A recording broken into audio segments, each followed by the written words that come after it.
Hello，各位朋友，又係我早市啊！今個禮拜日咧，馬會有上下場嘅漁人轉播啊。首先轉播咧就係日本嘅寶塚紀念賽啦。咁呢場賽事喺呢個阪神競馬場角逐2200米嘅一級賽咧，其實都係應該係有5隻嘅一級賽民主控制大局嘅，包括就係1號嘅野田分惠啦，2號嘅博物街啦。5號嘅不十字星，跟住就係呢個16號嘅名將田園同埋17號嘅雷厲公嘅。咁我嘅首選咧就比較喜歡嘅野田分惠咁呢隻馬，其實話晒都遠征過杜拜司馬經典賽贏過馬嘅。咁雖然之後咧嗰個表現又唔係話太出色啊，咁但係都係連翻喺啲一級賽上名㗎。最近咧分別喺呢個日本杯啦，然之後又喺有馬紀念啦，同埋呢一個大阪杯都係入位嘅。咁佢今次比較着數嘅地方咧，就係用嘅體力咧可能會比較少啲嘅，因為其他嗰啲馬咧，譬如呢個不十字星咧，之後再贏完大阪杯之後，再贏咗一場春季天皇賞啊，咁而其他馬嚟講咧，佢形勢又好似今次野田分惠咧排過一檔係比較好啲，咁所以咧我覺得佢應該有助以往一嘅機會嘅。咁次選方面咧，佢揀翻一隻名將田園啦，咁隻馬話晒都係上屆呢項賽事嘅民主嚟，咁上一次大阪杯咧雖然都係輸俾不十字星，咁但係佢嘅均速跑法咧，依場馬嚟講咧都係冇乜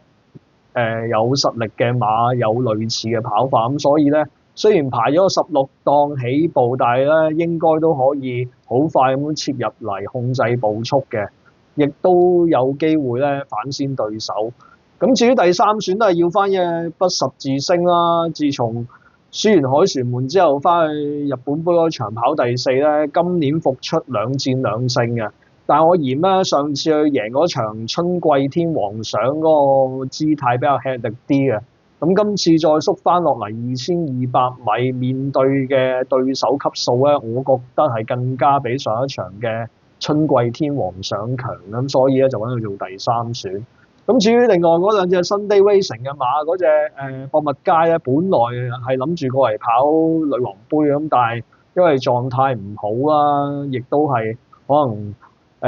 健康有啲問題先唔嚟，咁所以今次咧冇咗阿杜滿樂，換咗阿連達文咧，我覺得應該都係差些少嘅。至於嗰隻雷厲公咧，李慕華騎，似乎呢隻馬又同阿李慕華唔係好夾嘅，因為連將阿李慕華騎咧都係上唔到名，咁所以咧呢兩隻馬咧我就比較稱低些少嘅。S2 嘅第7場寶塚紀念賽，我順序提供係1號嘅野田分惠、16號嘅名將田園同埋5號嘅不十字星。咁至於夜晚舉行嘅法國橡樹大賽咧，係跑2100米喺上帝伊馬場舉行嘅賽事嚟嘅。咁我首選都係揀翻岳伯仁嘅陣營啊，因為嗰隻8號嘅滿鑽頸鏈咧，上一次就係贏呢個法國嘅1000堅尼嘅。咁而且呢隻馬咧都係源自呢個金教堂，咁金教堂跑呢2000啊或者2100米嘅路程係最耍家，咁所以今次咧真情過嚟上陣咧都可以咧大熱，係幾大機會贏馬嘅。咁次選方面咧，都係揀啲係外來嘅挑戰馬，就係呢個1號嘅天演啦。咁呢隻馬嗰個賽績上咧，其實都一啲唔失禮嘅，因為之前喺法國咧都贏過賽事之餘，上一次翻去跑呢個英國嘅1000堅尼咧，只係輸俾岳伯仁另外一隻馬純愛嘅啫。今次雖然都係路程嗰個有啲疑問啊，但係佢放棄呢個英國橡樹賽，又或者係愛爾蘭橡樹賽嚟跑呢個法國橡樹賽咧，跑短300米咧，其實個部署咧都係幾合理，咁所以咧就揾佢做呢個次選。第三選方面咧，揀翻呢個法國本地馬代表10號嘅青葱心。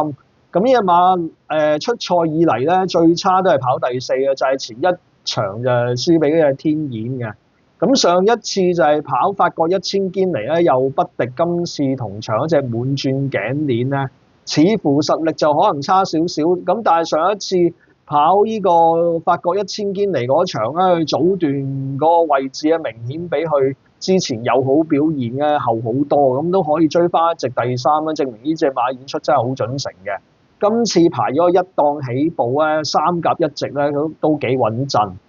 S3嘅第2場法國橡樹大賽，我順序提供係8號嘅滿轉頸鏈、1號嘅天演同埋10號嘅青葱心。咁下個禮拜成個禮拜香港冇賽事啊，因為遷走呢個皇家亞士谷賽期啊。咁禮拜2開始咧，每晚我都會揀2場賽事同大家分享嘅，到時再見啦，拜拜。